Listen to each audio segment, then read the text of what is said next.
Assalamu alaikum wa rahmatullahi wa barakatuh. Bismillah walhamdulillah wa salatu wa salam ala rasulillah wa ala alihi wa sahbihi wa man walah. Rabbi sharah li sadri wa yassir li amri wahlul 'uqdatan min lisani yafqahu qawli. Mes frères et sœurs, je vous souhaite à tous et à toutes la bienvenue dans cette nouvelle série où on va s'adresser principalement aux jeunes. Donc c'est une série qui, bi'idhnillah azza wa jal, sera riche, longue, fructueuse, je l'espère, et j'implore Allah subhanahu wa ta'ala de la bénir, de nous accorder la sincérité, de nous faciliter, de trouver les bons mots pour pouvoir aider un maximum notre ummah à mieux évoluer spirituellement parlant. Donc j'ai avec moi mon cher frère Karim, hafidhallah, salam alaikum Karim. Donc j'ai le plaisir d'être avec un de mes frères que j'aime beaucoup en Allah, il est jeune, c'est quelqu'un qui aime beaucoup la religion et c'est quelqu'un qui va, à travers cette série, Inch'Allah Azzawajal, me poser pas mal de questions qui sont essentielles et que finalement, c'est des questions qui traversent l'esprit de beaucoup de gens de notre communauté. Et on va essayer, Inch'Allah, avec un style détendu, d'y répondre avec la mesure du possible, bihawlillah Azzawajal. Et Karim, on peut commencer. Je sais que tu as aujourd'hui pas mal de questions. Le thème, on l'a défini ensemble, c'est est-ce que finalement pratiquer la religion c'est quelque chose d'inaccessible? Est-ce que pratiquer la religion c'est vraiment trop dur? Ou plutôt, est-ce que tout ce qui est dans notre religion est interdit et finalement l'islam c'est que du haram? C'est ça. Ouais. Donc toi tu vas me poser des questions qui vont dans ce sens pour justement déconstruire ces idées qui sont fausses, qui malheureusement sont dans la tête de plusieurs frères, beaucoup de jeunes. C'est axé principalement sur la jeunesse. Et moi, c'est le rendu que j'ai. C'est lorsqu'on vient me voir et qu'on me pose des questions, ouais, mais ça c'est interdit en islam, etc. Donc le but, c'est plus d'éclaircir, on va dire, un petit peu ce cas de figure-là, qui repousse beaucoup de jeunes chez les musulmans. On peut commencer? Moi, je suis prêt. Sûr. Bismillah. Alors, qu'est-ce que tu dirais à un jeune qui te pose la question? Moi, je rentrerai dans le dîn une fois que j'aurai arrêté mes péchés, parce que j'ai plein de défauts, j'ai des lacunes, j'ai des péchés, j'ai des addictions. Bon, après, ils ne le verbalisent pas forcément, mais c'est ce qu'ils ressentent. Ils disent, moi, dès que j'arrête, entre guillemets, les conneries, là, je viendrai dans la religion, à ce moment-là. Qu'est-ce que tu peux répondre concrètement à un jeune qui te dit ça? C'est une très très très très bonne question et je sais que non seulement elle est pertinente mais elle occupe l'esprit de beaucoup de gens. Tu vois déjà mon frère Karim, si tu me permets, on va s'arrêter à chaque fois sur beaucoup de détails. Déjà quand quelqu'un dit j'aimerais rentrer dans le dîn, la question que je me pose c'est mais actuellement t'es où? Parce que quand on veut rentrer dans quelque chose, c'est qu'on n'est pas encore dedans. On est dehors. Ouais. On est dehors. Tu vois? Donc si à la rigueur la personne elle dit j'aimerais me repentir, j'ai envie de revenir vers Allah, j'ai alourdi mes épaules de péché, on peut l'entendre. Mais je veux rentrer dans le dîn, je veux rentrer, ça c'est quelqu'un qui veut se convertir à l'islam. C'est pas le bon terme en fait, c'est ça. C'est pas le bon terme, c'est pas le bon terme. Donc déjà ça. Et puis dans notre communauté en fait, on s'aperçoit que finalement cette remarque, cette réflexion, elle revient dans pas mal de choses. Comme par exemple, tu entends, Inch'Allah, je compte faire un mariage islamique. Ouais. J'entends beaucoup ça. Mais tu voulais que le mariage il soit quoi? Autre que islamique, je comprends pas. Moi non plus. C'est la personne, on est bien d'accord qu'elle est musulmane. Ouais. À partir du moment où elle est musulmane, forcément son mariage il est islamique. Elle va pas faire un mariage bouddhiste ou voilà. Avec tout le respect que j'ai pour les autres religions, on a nos convictions, nos valeurs. Donc la personne, une fois qu'elle dit je vais faire un mariage, c'est logique qu'il ne peut être que islamique. On est musulman. Ouais, pour les musulmans. D'accord? On est musulman, on est régi par le Coran et la Sunna du prophète sallam. Donc, tu sais, quand j'entends je vais faire un mariage islamique, c'est pareil. Je me dis dans ma tête, mais attends, mais pourquoi pour l'instant, t'es où?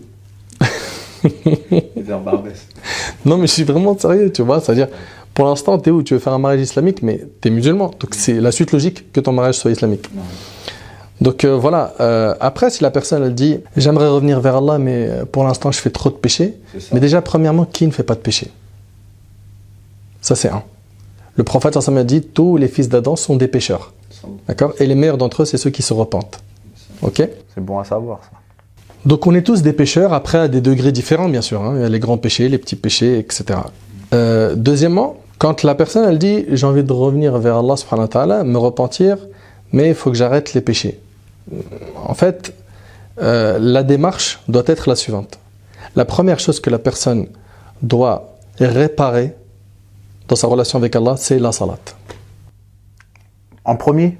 En premier, la salat. Il est musulman, on est d'accord ou pas? Ouais. Il soigne la salat et c'est par le biais de cette salat bien accomplie, bien comprise, qu'il va éliminer petit à petit ses addictions, ses péchés, tout ce qui l'éloigne d'Allah subhanahu wa ta'ala. Pourquoi, Nedr, excuse-moi de te couper, je me permets, pourquoi c'est la salat qu'il faut soigner en premier? Parce qu'Allah subhanahu wa ta'ala il a dit Inna salata tanha anil fahsha'i wal munkar. La prière en fait elle va quoi? Elle va t'écarter des péchés, des turpitudes. Tu vois? En fait beaucoup de gens tu t'aperçois que quand tu discutes avec eux ils te disent quoi? Moi Inch'Allah je prierai. Mais t'as vu pour l'instant j'ai quelques casseroles, j'ai une meuf, j'ai des casseroles, je fais des péchés, pas maintenant. C'est vrai ou c'est pas vrai? On entend ça oui ou non? Donc lui dans sa tête il se dit quoi? Ou elle? Moi, je commencerai la prière quand j'aurai nettoyé devant moi, parce que là, pour l'instant, il y a un encombrement de péché devant moi. C'est ça. C'est pas bon, ça. C'est un mauvais raisonnement. C'est-à-dire que le raisonnement juste, c'est je commence la salat, d'accord? Et j'implore Allah pendant mon soujoud, pendant que je suis prosterné, j'utilise ce moyen de cette prière pour qu'Allah subhanahu wa ta'ala me facilite de m'écarter des péchés que je commets. Donc c'est la prière dans un premier temps, d'accord? Et ça, il faut encourager n'importe qui est désobéissant, pécheur, et peu importe le nombre de péchés, la gravité des péchés qu'il fait, prie, ya akhi. Connecte-toi à Allah. Prends ton cœur, branche-le bien comme il faut à ta religion, par le biais de la salat. Tu me suis? D'accord. J'ai une petite question par rapport à ça. Ouais. Donc ça veut dire, là tu es en train de me dire, que une personne qui fume, qui a recours aux substances illicites, qui boit de l'alcool, une personne qui commet un meurtre, tu l'encourages à faire la salat, à prier. Mais c'est évident. Parce que c'est la prière qui va l'aider à se racheter auprès d'Allah et à se repentir sincèrement. Tu vois? Une prière bien accomplie, donc la personne, attention, hein, je vais, comment dirais-je, baliser mon propos. Certains vont penser que, ok, je prie et je fais mes 400 coups. D'accord? Je ne suis pas en train de dire prie et garde ses péchés. D'accord? Prie et demande à Allah subhanahu wa ta'ala, dans ta prière, de t'aider à te débarrasser de tout ça. Utilise la prière comme un moyen. C'est un dialogue privé avec Allah. Tu vois? Et le prophète sallallahu alayhi wa sallam, il nous a dit que le moment où on est le plus proche d'Allah, c'est quand on est prosterné. Donc peu importe, tu es dans le shit. Ok? Tu es dans les relations illicites avec le sexe opposé. Tu es dans un mauvais milieu. Ok? Le milieu des rappeurs ou autres. Ok? Prie. Et nous, on doit avoir le sens des priorités dans la da'wah. C'est-à-dire quand on appelle quelqu'un à Allah subhanahu wa ta'ala, ok? On va d'abord cibler ce qui est le plus important, la salat. Et quand on va le blâmer d'un péché, on va prendre par ordre de priorité pareil. Supposons la personne, elle consomme de l'alcool, d'accord? Et elle fume la cigarette. Je vais d'abord l'encourager, le motiver, lui recommander avec sagesse, avec les meilleurs propos possibles, avec des arguments solides, d'abandonner quoi? La cigarette ou l'alcool? Les deux. Les deux. Mais il y a une priorité. On va d'abord commencer par ça. D'accord? C'est pas je suis en train de cautionner la cigarette. Hein.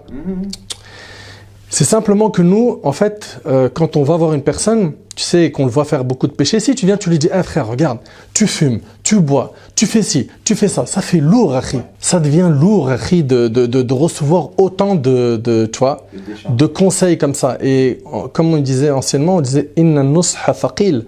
Le conseil, déjà, c'est lourd. Fala tursiluhu jabala. Toi, quand tu le fais, eh ben, ne le transmets pas comme si c'était en plus une montagne.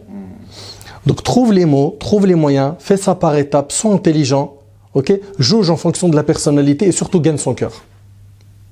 D'accord. Tu vois? Gagne son cœur, ça veut dire quoi? Ça veut dire, il se peut que, voilà, tu as vu quelque chose de blâmable chez une personne, tu as envie de lui parler tout de suite de ça, bah, commence par gagner son cœur. Tu vois? Après, bien sûr, là, c'est une règle générale. Hein. Si lui, il est en train de de faire un acte qui implique que tout de suite tu interviennes, et même avec fermeté, par exemple, il va prendre les armes pour tuer quelqu'un ou faire du mal, là, tu vas pas attendre de gagner son cœur pour... d'accord. Donc, j'ai dit une règle générale. Après, c'est vrai qu'il y a des cas particuliers. Ok. Gagne son cœur, invite-le à faire la salat, relie-les à la prière, et puis généralement, tu sais quoi? Tu prends n'importe quel musulman. Même il est très loin d'Allah, tu lui parles de la salat, il sait au plus profond de lui que c'est quelque chose de bien. Et là, tu vas entendre quoi? Je peux pas parce que je fais des péchés. Mais une question. Le jour du jugement, si tu te présentes à Allah subhanahu wa ta'ala avec des péchés et la salat, ok? Et que tu as une autre personne qui est présentée à Allah qu'avec des péchés, sans la salat. Lequel déjà des deux est meilleur? Je dirais le premier cas, logiquement. Le premier cas, logiquement. Maintenant, ce n'est pas un encouragement à garder les péchés, je le répète. Hein. Mais faire la prière et à côté combattre ses péchés, c'est mieux que de ne pas faire la prière. Et généralement, qu'est-ce qu'ils font les jeunes? Tu le sais. Quand quelqu'un il prie et il fait des péchés, qu'est-ce qu'on lui dit? Malheureusement, on lui dit mais arrête de prier parce que ça sert à rien. Voilà, ça sert à rien, t'es hypocrite, ça sert à rien, c'est n'importe quoi, etc. Et ça, c'est un bon conseil ou c'est un mauvais conseil? C'est un très mauvais conseil. Pourquoi? Parce que d'un côté, il fait la salat, c'est peut-être la seule bonne action qu'il fait, et de l'autre côté, il fait des tonnes de péchés. C'est quoi le mieux? C'est qu'il reste comme ça et qu'il combat ça et qu'il s'en débarrasse et qu'on l'aide donc à se débarrasser des péchés, ou la seule bonne action qu'il faisait, on lui supprime et finalement on est en train de faire quoi en faisant ça? Malheureusement, on l'écarte du bien en fait. On aide le diable à détruire un musulman. Tu vois? Les gens en fait ils s'en rendent pas compte. Ils font ça parce qu'ils pensent que voilà, quand tu es musulman, tu es irréprochable. C'est vrai qu'il faut être crédible, d'accord?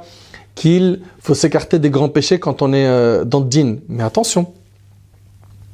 Attention à ne pas faire en sorte que moi je sois la cause que quelqu'un fait plus d'aumône. Que quelqu'un prie plus. Que finalement la seule bonne action ou les quelques bonnes actions qu'il faisait soient éliminées par mes propos qui étaient mauvais.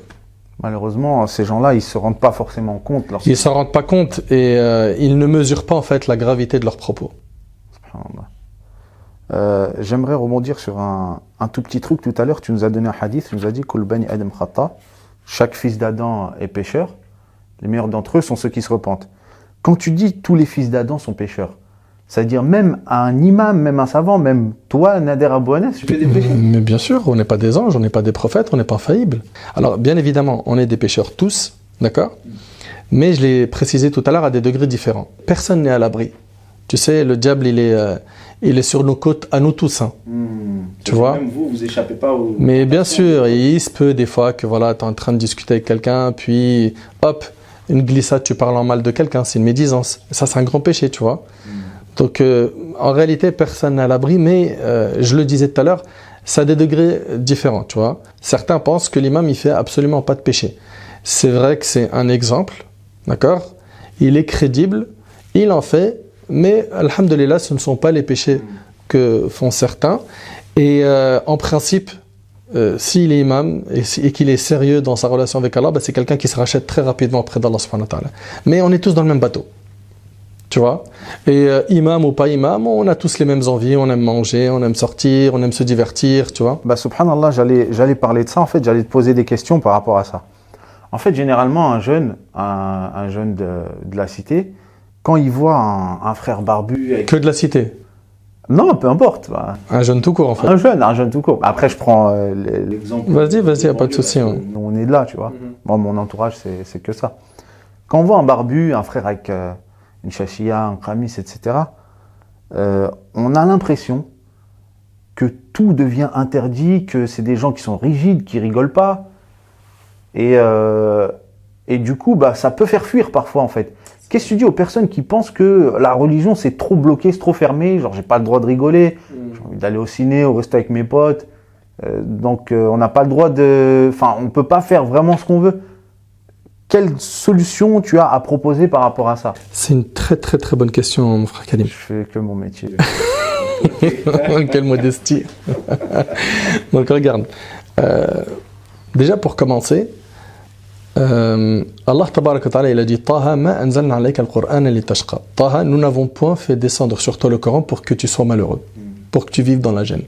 Donc Allah subhanahu wa ta'ala, il nous dit ici que le Coran, il n'a pas pour objectif de nous faire vivre malheureux, de vivre dans la gêne. D'accord? La religion, elle est descendue pour qu'on savoure déjà un bonheur dans cette vie avant de savourer celui du monde éternel. Tu vois? Et sur terre, tu vas le savourer quand tu vas installer dans ton cœur quelque chose qui s'appelle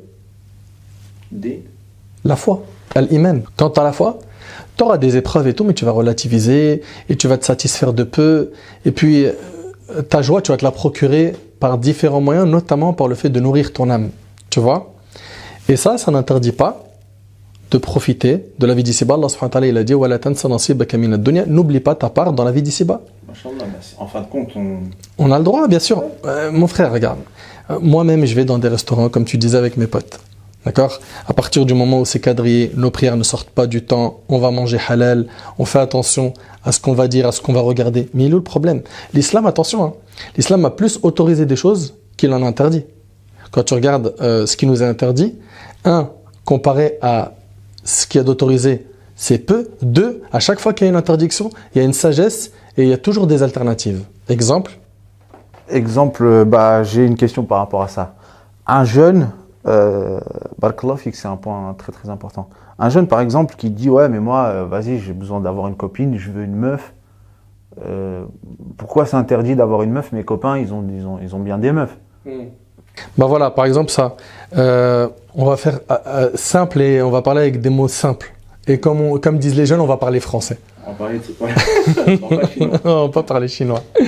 Regarde, toi Karim, supposons que tu as une sœur. D'accord? Moi je sais pas si tu en as ou pas, mais supposons que tu en as une. Comme ça on gagne du temps. Ouais, c'est mieux. Ok? Est-ce que si tu marches dans la rue et tu vois quelqu'un qui tient la main de ta sœur, ok, puis après il s'arrête, il lui fait un bisou, ok, et après tu lui dis c'est qui? Elle te dit bah lui c'est mon petit copain et puis on a des bons projets nobles, attention, hein, on veut même se marier et puis je vais pas tarder à le présenter à la famille, etc. On va faire simple, t'aimerais ça ou t'aimerais pas ça pour ta sœur?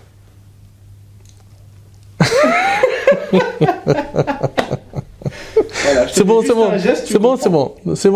Merci. Donc il va finir dans un sandwich. Voilà, dans le coffre. Et voilà. Donc, tu vois, l'islam, c'est l'équité et la justice. Tout comme toi, tu ne veux pas ça pour ta sœur, bah, tu ne dois pas le vouloir pour les autres sœurs. Tu vois, ça, c'est un regard avec des mots simples.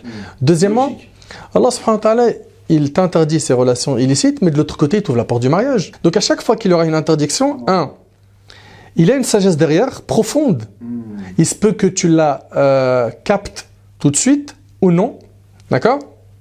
Quoi qu'il en soit, hein, toi, ce qui t'est demandé, c'est quand tu entends un ordre qui vient d'Allah ou du prophète, tu dis Sami'na wa ata'na. On a entendu, on a obéi.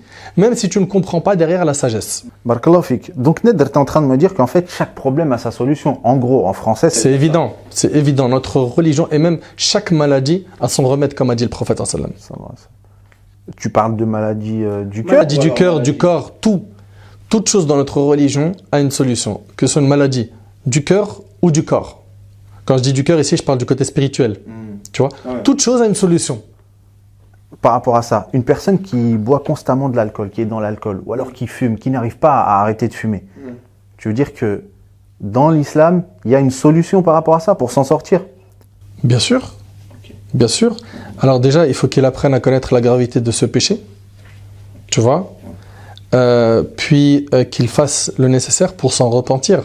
Et le repentir, je ne sais pas si tu connais ces conditions. Oui. Ouais. Donc il y a le regret sincère du cœur, se détacher immédiatement du péché, être déterminé à ne plus le refaire. Donc c'est un grand travail du cœur finalement, tu vois. Donc il y a des conditions pour se repentir. Bien sûr. Ça ne suffit pas de dire je me suis repenti avec la bouche. Donc quelqu'un qui veut se remettre bien dans la religion correctement, dans sa relation avec Allah. Il suffit pas de faire une douche. Non, c'est pas. Non, là la douche, là tu parles du converti à l'islam. Okay. Et les savants divergent, est-ce que c'est obligatoire ou pas pour lui. Okay. Chez les malikites notamment, c'est obligatoire quand il se convertit de faire une douche, mais c'est pas le débat. Là le musulman, d'accord, une fois qu'il veut réparer sa relation avec Allah subhanahu wa ta'ala, il doit regretter sincèrement, du cœur, ce qu'il a fait comme péché. C'est la première condition du repentir. Le prophète il a dit An-nadamu tawba. Le regret est un repentir. D'accord. Deuxièmement, il s'en détache dans l'immédiat. Tout de suite. Tout de suite. 3, il est déterminé à ne plus le refaire. Pourquoi? Parce qu'il peut ne pas être déterminé à ne plus le refaire. Il s'en détache, mais il se dit, si l'occasion se représente, voilà, on va se faire un peu plaisir. Je me mets bien. Astaghfirullah. Ok, d'accord. Donc pour le repentir, il y a 3 conditions. Donc le fait de regretter, de se détacher donc, de ce péché-là, et de ne plus vouloir le refaire. Recommencer. C'est ça. D'accord. Et je rajoute un dernier point, c'est la restitution des dépôts à leurs ayants droit. J'ai pris quelque chose à quelqu'un, je lui ai pris son vélo, je lui ai pris, je sais pas moi, peu importe, et je lui ai pas rendu, d'accord. Parmi les conditions du repentir, c'est quoi? De réparer ses injustices commises. D'accord. Donc si j'ai parlé en mal sur quelqu'un, je dois aller lui présenter mes excuses. C'est une très bonne question, et je vais t'y répondre avec détail, Inch'Allah. Quand tu parles sur quelqu'un en mal, il y a 2 cas de figure. Il est au courant, il n'est pas au courant. Tu me suis? S'il est au courant, j'ai pas le choix. Je dois aller le voir, je lui demande pardon, et je parle de lui en bien, là où j'ai parlé de lui en mal. Et je demande pardon à Allah subhanahu wa ta'ala. D'accord? S'il n'est pas au courant, écoute bien, je parle de lui en bien, là où j'ai parlé de lui en mal, et je demande pardon à Allah, et je n'ai pas à venir lui dire, j'ai parlé de toi. Ça, c'est s'il n'est pas au courant. Donc on n'est pas obligé de lui dire en fait. Non, tu n'es pas obligé de lui dire. Sauf s'il est au courant. À ce moment-là, tu lui dis, voilà, je te demande pardon, il m'est parvenu que tu sais que j'ai parlé sur toi, etc. etc. C'est bien, il y a une certaine sagesse dans ça en fait. Bien sûr. Ça reste, la religion entière est pleine de sagesse, d'équité, de miséricorde. Mais les gens, malheureusement, comme tu le disais tout à l'heure, hein, ils ont une mauvaise image de l'islam, et je les comprends parce qu'ils ont des fois rencontré des gens qui ne représentent pas bien la religion, qui ont des mauvais comportements. Comme tu l'as dit tout à l'heure, il y a des gens qui sourient peu dans notre communauté et qui sont rigides, durs. Le prophète sallallahu alayhi wa sallam, il les a blâmés en disant « On périt les rigoristes », ceux qui sont durs, tu vois. Ils ont été blâmés dans plein de textes dans notre religion. Et le sourire, c'est une aumône. Le prophète sallallahu alayhi wa sallam, il était très souriant. Et puis, un sourire en dessine un autre. Au contraire, si tu souris à ton frère, ça fait plaisir. Tu me suis? Ouais, c'est des précieux conseils. Et je pense que si on tomberait plus souvent sur des frères avec des barbes qui nous font des sourires, ça nous attirerait un petit peu plus que... J'ai l'image de Ami Hassan, tu sais, quand nous on était plus jeunes, je me rappelle qu'Allah le protège, quand on est parti dans sa mosquée, tu vois, voilà, nous on était voilà, dans la cité, les chaînes. Toi, dans la cité? Jusqu'à maintenant, j'habite dans une cité. Et tu sais, à l'époque, voilà, on tenait les murs, on partageait les activités de la cité. Et qu'Allah nous pardonne, hein, c'était pas rose.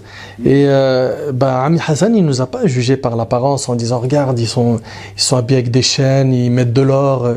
Il nous a pris comme on était et il nous a fait aimer la religion. Et il nous a procuré de l'amour. Tu vois? Il nous a donné de l'amour, il nous a valorisé. Alors que tu sais très bien, dans ce milieu-là, celui qui a de la valeur, c'est celui qui a de l'argent. Tu vois? Il a des grosses voitures, c'est celui qui est respecté par le fait qu'il maîtrise des sports de combat ou autres, tu vois. Le grossiste. Voilà, c'est à peu près ça. Et lui, il nous a valorisé. Il nous a donné de l'amour et il nous a transmis un message avec amour. Et ça, tout de suite, ça a mordu à l'hameçon. Je me rappelle, on assistait à ses discours du vendredi. Tu sais, il a une barbe blanche, pour ceux qui connaissent Ami Hassan, une barbe blanche et tout jusque-là. Il disait, les jeunes, attention aux keufs, aux meufs, aux bœufs. Et il faisait exprès, tu vois, d'utiliser des rimes avec son accent et tout. C'était ajib, wallah. C'est ça qui nous a attirés, en fin de compte. Ça nous a attirés. Et puis, ça nous a montré finalement que l'islam, il est accessible. Tu vois, et que l'islam, c'est un bonheur. Et que c'est un besoin. On en a besoin. Pourquoi? Parce que ce cœur-là, c'est une plante qu'il faut qu'on arrose.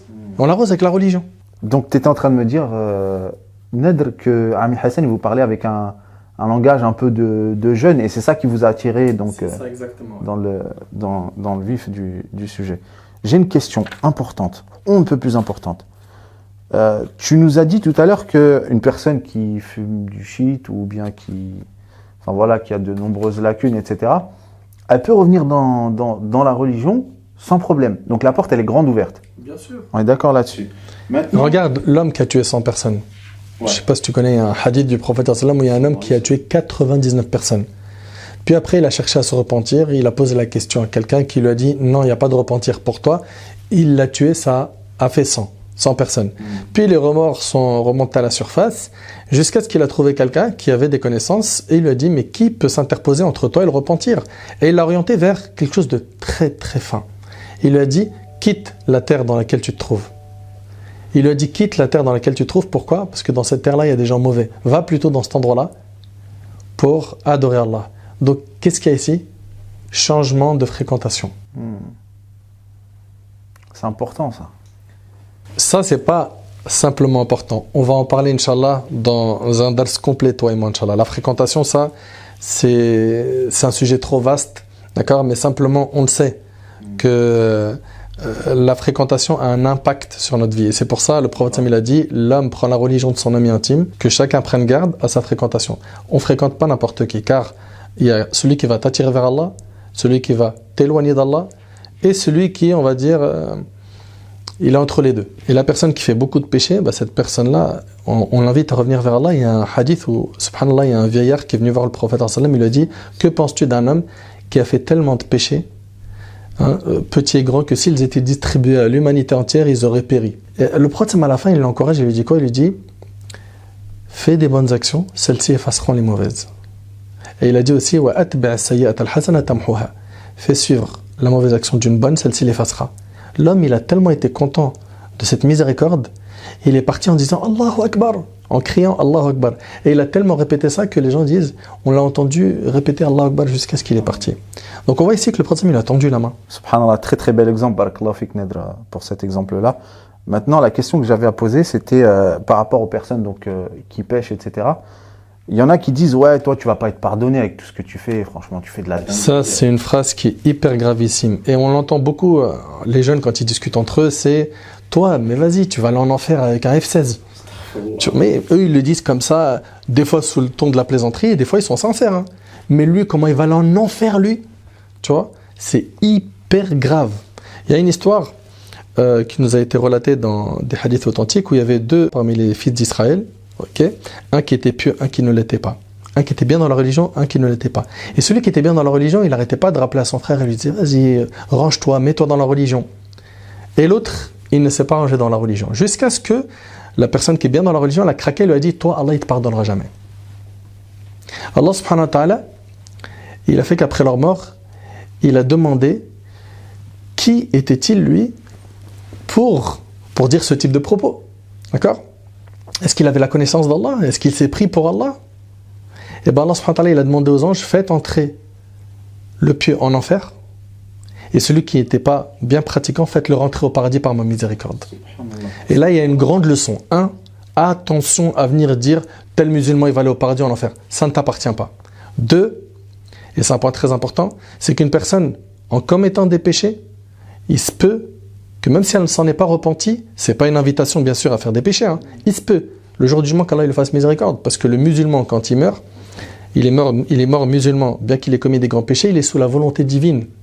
Et puis Allah subhanahu wa ta'ala, il a créé sans miséricorde, il en a fait descendre une sur terre, hein, par lequel les animaux et les humains se font miséricorde, et il en a gardé 99 pour le jour du jugement, pour ses serviteurs. Donc Allah subhanahu wa ta'ala, il veut nous faciliter le repentir.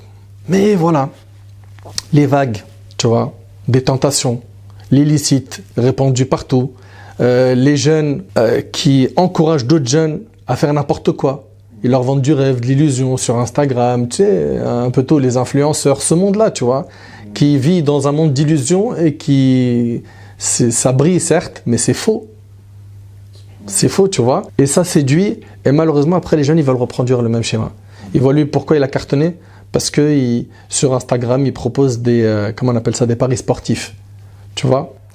C'est autorisé les paris sportifs? Mais c'est haram, ça fait partie des grands péchés. C'est mentionné dans le Coran. Tu vois? Les textes, ils sont durs sur les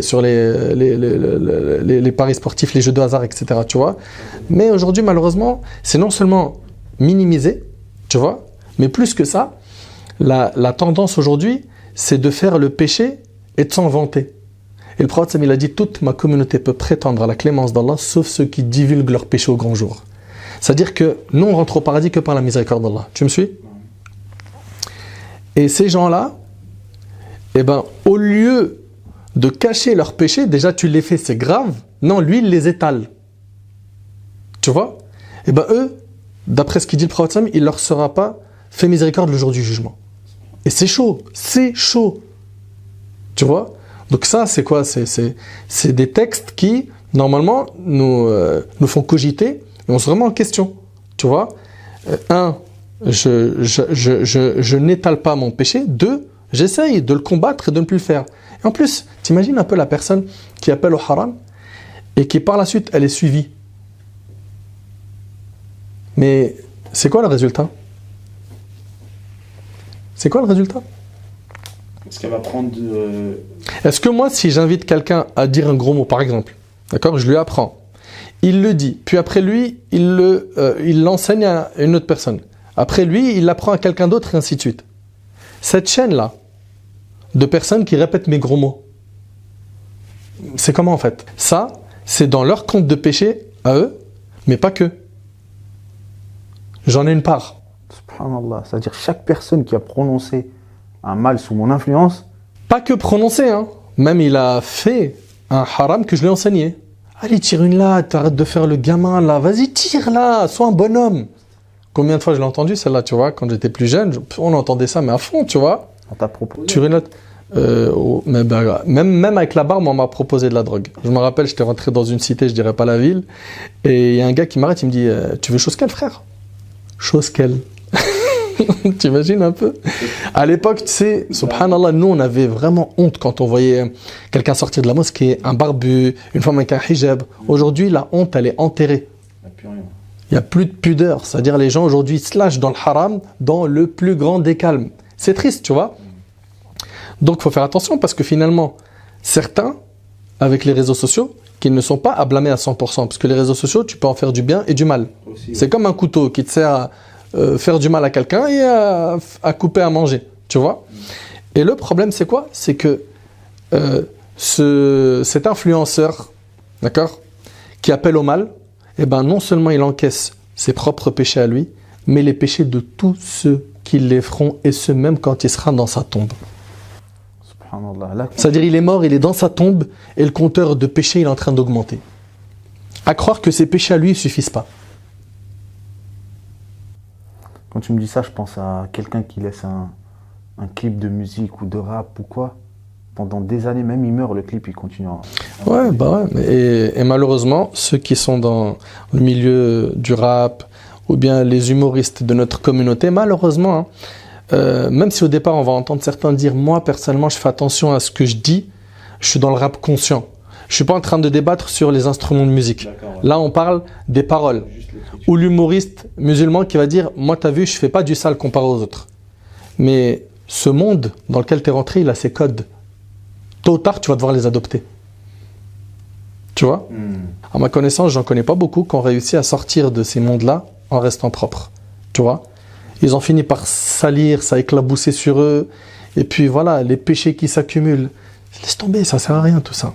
Faut penser à la demeure dernière. Je souligne juste un dernier petit point par rapport à ce que tu disais tout à l'heure. Enfin, c'est pas le dernier, mais c'est un point important. Quand tu as dit, même une personne qui est en bas du bâtiment, qui est en train de fumer, etc., donc il peut revenir à la religion, etc. Et même s'il prie avec des grands péchés, le jour du jugement, il est sous la volonté divine. Ouais, bien sûr. Donc ça veut dire, c'est pas cuit en fait. Non, bien sûr que c'est pas cuit. Dans notre croyance, nous, Ahl-Sunnah wal Jama'a, les gens de la Sunna et du consensus, on est convaincus que toute personne qui meurt en étant musulmane, eh ben, le jour du jugement, elle est sous la volonté divine. C'est-à-dire quoi? C'est-à-dire Allah, il peut lui pardonner et il peut le châtier. Il y a plein de textes qui prouvent ça. Il y en a plein. Tu vois? Donc, quand les gens ils disent, mais non, mais t'es sérieux ou quoi? Le type, il a fait que des braquages toute sa vie. Il était dans le shit, c'était un grossiste. Je te le dis, je te le répète, et ça c'est dans les livres, hein, j'invente rien. D'accord? Allah tabaraka ta'ala, il dit, Inna Allah la yaghfiru an yushraka bih. Allah, il pardonne pas qu'on lui associe. D'accord? Wa yaghfiru ma duna dhalik liman yasha. Et en dehors du shirk, il pardonne à qui il veut. D'accord? Donc, Qu'est-ce qu'il y a? Tu n'es pas convaincu de ce qu'Allah a dit? Ce que le prophète il a dit? Il y a plein de textes. Maintenant, ce n'est pas un encouragement à dire continue dans l'alcool, peut-être ça va passer le jour du jugement. Le jour du jugement, c'est chaud. Hein. C'est pas une histoire pour les petits. Ah, c'est pas de la blague. Hein. Allah tabaraka ta'ala, quand il parle des enfants, il dit qu'ils auront les cheveux blancs. L'enfant qui n'est pas responsable de ses actions, l'impubère, lui, tellement il sera en train de flipper le jour du jugement, il aura les cheveux blancs. Qu'en est-il de nous, qui avons noirci pour certains d'entre nous nos registres de péché, tu vois? Ça fait peur tout ça en fait. Ça fait peur, mais attention, il ne faut pas aborder l'islam qu'avec les textes de la peur. Parce qu'il y a aussi des textes où il y a de l'espoir. Il faut que le musulman il adopte quoi? Le comportement de l'espoir d'Allah, de sa miséricorde, et la crainte divine, le tout piloté par l'amour d'Allah. Par exemple, quand on regarde le hadith où Allah subhanahu wa ta'ala il dit « Ô mon serviteur, tant que tu m'invoques et que tu espères en moi, je te pardonnerai ce qui s'est produit de toi sans me soucier du nombre de tes péchés. » Subhanallah. Ô mon serviteur, si tes péchés ont atteint les nuages du ciel et que tu me demandes pardon, je te pardonnerai sans me soucier. Ô mon serviteur, si tu venais à moi avec la contenance de la terre comme péché, sans rien m'associer, je t'apporterai sa contenance en absolution. Tu vois? Donc finalement, il y a à avoir espoir en Allah, mais attention à ne pas être dans l'espoir sans l'amal salih, sans les bonnes actions. Et ça, c'est un piège. On a dit, moi j'ai espoir, Allah il a... Et il vise tout sur quoi? Sur l'aile de la miséricorde. Et un oiseau, il ne peut pas voler avec une seule aile. Il a l'aile de la miséricorde et il a l'aile de la peur, la crainte d'Allah subhanahu wa ta'ala. Et il faut être comme ça, tu vois, avec ces deux ailes. Et le tout, il est piloté par l'amour. La tête de cet oiseau, c'est l'amour d'Allah. Parce que quand tu fais les choses avec amour, ça n'a pas le même goût. Tu vois? C'est vrai qu'on... Quand un gars aujourd'hui, on l'entend, tu dis, mais comment ça se fait que tu as commencé la clope, toi? Il dit, franchement, ma meuf, je la kiffe tellement, elle m'a dit, vas-y, c'est tout ce qui te manque, juste la clope, et après, t'es réglé, t'es soigné. Tu vois? Non, mais c'est une réalité, tu vois. Et tellement il l'aime, il est tombé dans la clope. Tellement il l'aime, il écoute maintenant un style de musique qui est écœurant. C'est-à-dire que lui, il n'écoutait pas à l'époque, tu vois. L'amour, ça peut transformer une personne. Mais imagine-toi si cet amour-là, il est dirigé vers ton Seigneur. Azza wa Jal. Tu feras les adorations avec un autre goût. Bah là, franchement, avec ce que je viens d'entendre, j'ai envie de dire... Là, c'est pas perdu, hein, bénef. Bien sûr que ce n'est pas perdu. Il n'y a que le diable et ses alliés qui vont te dire que c'est perdu. Tu vois? Mais tant que tu as un souffle de vie, tu peux encore te rattraper. Barakallahu fik. Et on n'a pas l'habitude d'entendre ça. On a plus l'habitude d'entendre, ouais, toi c'est cuit, toi c'est mort. C'est à cause de l'ignorance. C'est parce que les gens, ils n'étudient pas la religion. C'est important, un aide d'étudier. C'est plus qu'important. Après, attention, première catégorie d'études, c'est Furud al-A'yan, c'est connaître ce qui est obligatoire, donc comment prier, zakat, hajj, etc. Ça, c'est obligatoire pour tout musulman. Après, il y a le fait d'étudier pour se spécialiser, ça, c'est pas obligatoire pour tout le monde. Tu vois? Mais chaque musulman, il doit savoir qui est son Seigneur et comment l'adorer. La science de la croyance et la science du fiqh, le minimum, pour qu'il puisse, en fait, corriger ses adorations. D'accord. Nader, j'ai une petite question à titre personnel maintenant, ça me concerne moi. Ça m'arrive de rentrer chez moi et d'allumer la Play, concrètement, Netflix, voilà, jouer aux jeux vidéo. Est-ce que ça c'est déconseillé? Est-ce que c'est complètement interdit? Quel conseil tu donnes à un jeune comme moi qui voilà, de temps en temps, j'aime bien, je veux rentrer chez moi, je regarde un film Netflix, tranquille. Personnellement, je vois pas le mal où est-ce qu'il est. Est-ce que c'est interdit ou pas? La réponse doit être détaillée. Ça dépend de ce que tu regardes. D'accord?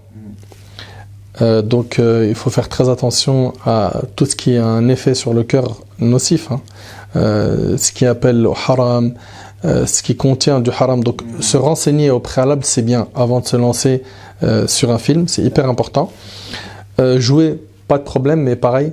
Faire attention surtout pour les jeunes, tu sais, tous les jeux violents, ça a un impact sur leur comportement. Moi j'ai une console à la maison que j'ai achetée pour mon fils qui a 13 ans, une Switch, tu vois. Il y a moins de jeux violents que sur une Play, tu vois, bien qu'il peut y en avoir, hein, bien sûr. Mais voilà, c'est plus les Mario Kart, les Mario, tout ça. Je me rappelle qu'il y avait une époque, quand j'avais un petit peu de temps, j'essayais de jouer un petit peu avec mon fils, mesquin, mais avec mon planning, c'est pas toujours évident. Mais voilà, le dosage, faut y faire attention. Il peut jouer en respectant le dosage que je lui ai donné. Faire très attention aux jeux qui va mettre dans sa console. Le temps, il ne faut pas en fait que ce soit un adulte ou un enfant, notre temps il soit que dans le loisir. Tu vois ? C'est-à-dire que nous on a une vie équilibrée. Et les excès sont blâmés dans notre religion. C'est-à-dire que quand tu joues, c'est avec modération. Tu regardes un film, c'est pas tu les enchaînes en boucle, tu es en train de pourrir devant Netflix comme certains, tu vois. Il faut apprendre vraiment à avoir cet équilibre de je vais regarder, parce que regarde, quand je dis équilibre, il y a mon apprentissage de la religion, le fait d'écouter un rappel, d'accord, lire du Coran. Ok, pas de problème. Les gens te posent souvent la question sur le divertissement. Pas de problème. Est-ce que je peux, moi, maintenant, leur poser la question de le Coran, ils ont quelle part de lecture chaque jour ou d'écoute, tu vois? Est-ce qu'ils lisent dans notre religion? Est-ce qu'ils ont des bouquins? Est-ce qu'ils aiment la lecture? Est-ce qu'ils regardent, à défaut de lire, au moins des vidéos pour se recharger un peu le cœur? C'est hyper important tout ça, tu vois. Donc il y a un équilibre à avoir et il n'y a pas de mal à ce qu'une personne regarde un film ou tant que toute chose est bien quoi, cadrée. D'accord. Et là je retiens un truc, c'est que tu joues à Mario Kart. Je jouais, ouais. Ouais, moyen, ça va. Mais mon fils, t'as vu, les petits, je sais pas comment ils font pour absorber la... Ils sont trop forts. Bah, c'est bien, j'espère qu'on aura l'occasion de s'affronter. Pourquoi pas. Bon, bah, je crois qu'on a fait à peu près le tour de tout. Maintenant, qu'est-ce que tu donnes donc pour, entre guillemets, clôturer un petit peu, qu'est-ce que tu donnes comme conseil à une personne qui est désespérée? Ah, c'est mort le dîn. Ouais, je sais, j'entends ce que tu me dis, tout ça. Mais moi, il y a toujours un mais moi. Hachek. Ouais, ben, Hachek.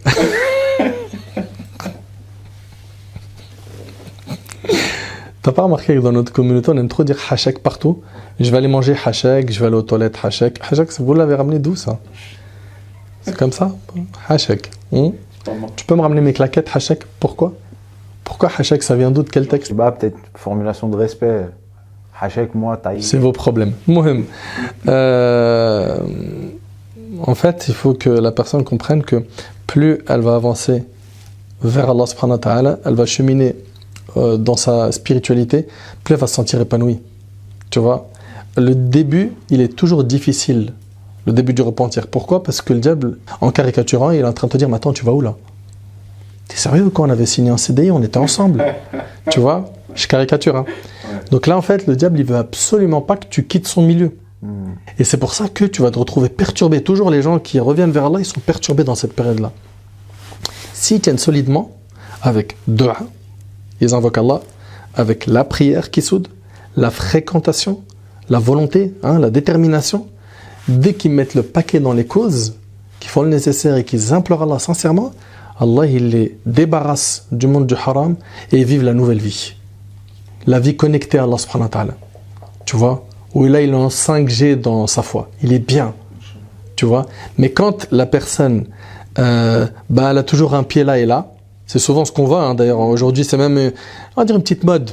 C'est je rappe et dans mon rap je lâche Alhamdoulilah. Dans mon rap je dis Inch'Allah. Tu vois? Ou quand je vais à la mosquée. Tu vois? Moi, Wallah, Allah, il en est témoin. Je dis ça.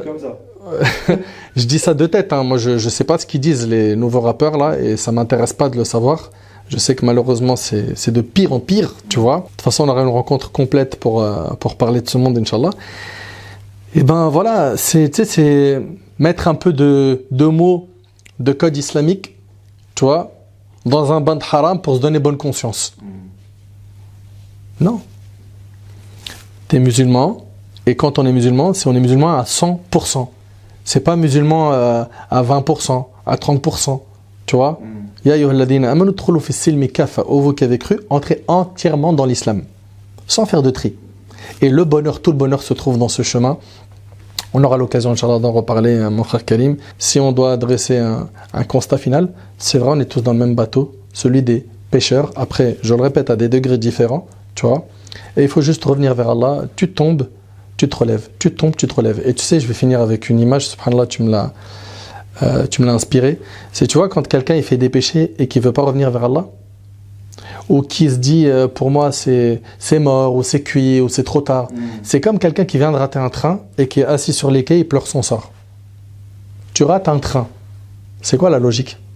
Tu prends le suivant. Bah voilà, tu as raté le train du repentir, prends le suivant.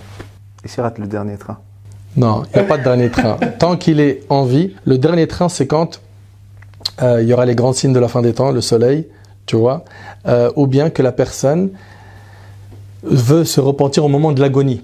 C'est là où c'est trop tard. Mais en dehors de ça, alhamdoulilah, tu as de l'espace. Tu vois? Donc profitez, mes frères, ainsi que vous, mes sœurs, pour vous racheter auprès d'Allah subhanahu wa ta'ala. Il est clément et miséricordieux. Il changera même vos péchés en bonne action. C'est que du bénéfice, c'est de la joie, du bonheur. Tu es aimé par les pieux. Tu récoltes beaucoup.